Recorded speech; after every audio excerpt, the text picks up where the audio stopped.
Social নেটওয়ার্কে সব video বিশ্বাস করবেন না।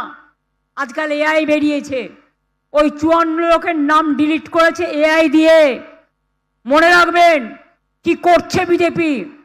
ধরুন আমার নামের সাথে আর একটা এআই এর নাম দিয়ে দিচ্ছে। এবার আপনি যখন ভোট বাক্সে যাচ্ছেন দেখছেন আপনাকে ভোট দিতে দিচ্ছে না, বলছে ওটা অন্য লোকের নামে আছে।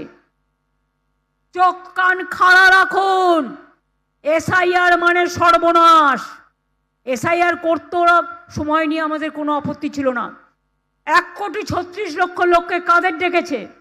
যাদের ড্রাফট লিস্টের নাম উঠেছে, যারা কাগজপত্র দেখিয়েছে, যাদের তথ্য যাচাই করে তবে নাম তুলেছে।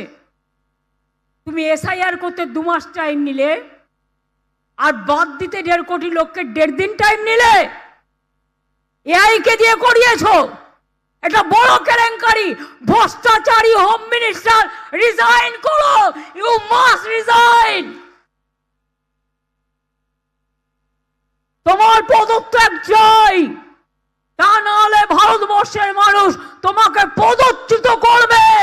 আজকে তুমি ক্ষমতায় আছো, এজেন্সি দেখাচ্ছ, যাকে ইচ্ছা অ্যারেস্ট করছো।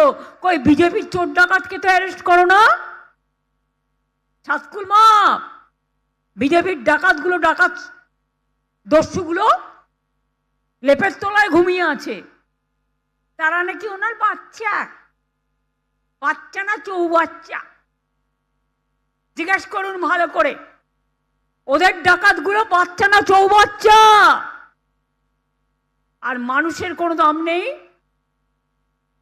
লজ্জা করে না। আজকে বিএলএদের আমি বলবো, সব জায়গায় ক্যাম্প করে বসে থাকুন।